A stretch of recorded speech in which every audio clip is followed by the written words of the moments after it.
प्रिय दोस्तों, दर्शकों, धर्म प्रेमियों, आज हम बात करते हैं रावण की बहन शूर्पणखा।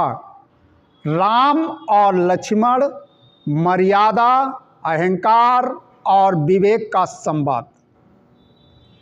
जब वासना विवेक पर भारी पड़ जाए, जब अहंकार मर्यादा को चुनौती दे और जब अधर्म धर्म की परीक्षा लेने आए, तब इतिहास नहीं रामायण जन्म लेती है।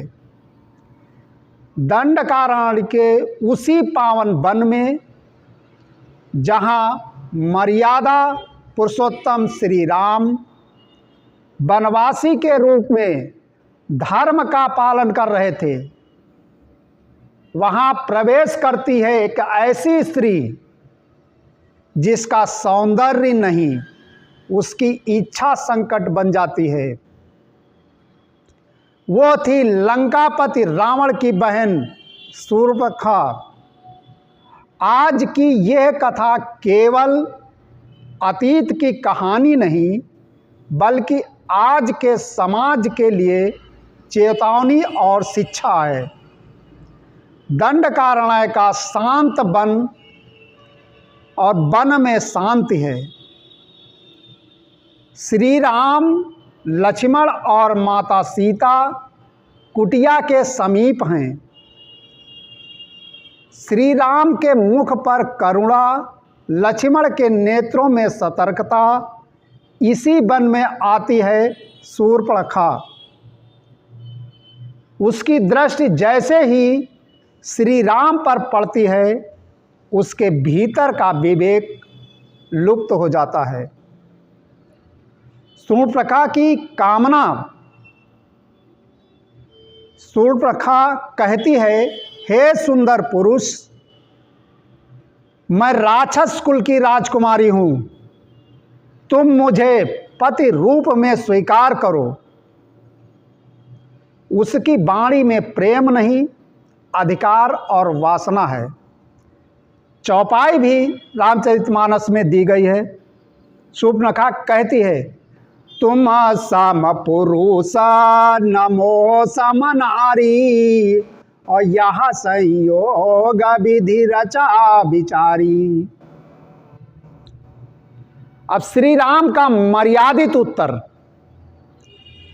श्री राम अत्यंत शांति से कहते हैं, हे देवी, मैं एक निष्ठ पति हूँ। यह मेरी पत्नी सीता हैं। धर्म मुझे अनुमति नहीं देता। यहाँ श्री राम न केवल पति धर्म बल्कि स्त्री सम्मान और आत्म संयम का आदर्श प्रस्तुत करते हैं। लक्ष्मण जी का विवेकपूर्ण हस्तक्षेप। श्री राम लक्ष्मण की ओर संकेत करते हैं।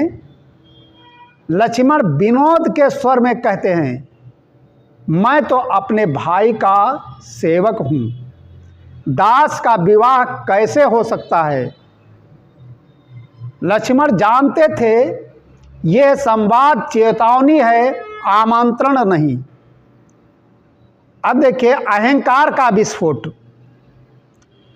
शूर्पणखा का धैर्य टूटता है। वो समझ जाती है कि उसे तिरस्कार मिला है। अब उसकी दृष्टि माता सीता पर पड़ती है। वासना क्रोध में बदल जाती है। इसी ने मेरे मार्ग में बाधा डाली है। वह माता सीता पर झपटती है। धर्म की रक्षा। लक्ष्मण आगे बढ़ते हैं। ये क्रोध नहीं, कर्तव्य है। वे शूर्पणखा को दंड देते हैं ताकि अधर्म का मार्ग वहीं रुक जाए। यह नारी अपमान नहीं, अधर्म के अहंकार का अंत था। गूढ़ शिक्षा। शूर्पणखा विलाप करती हुई चली जाती है, पर उसका अपमान नहीं। उसका अहंकार घायल हुआ था। यही अपमान आगे चलकर रावण के विनाश का कारण बनता है। कथा से मिलने वाली जीवन शिक्षाएं। वासना सदैव विनाश का कारण बनती है। मर्यादा से बड़ा कोई सौंदर्य नहीं, नारी हो या पुरुष। संयम अनिवार्य है। अधर्म को रोकना भी धर्म है। अहंकार पूरे वंश का नाश कर देता है। रामायण केवल ग्रंथ नहीं, मानव जीवन का मार्गदर्शक है।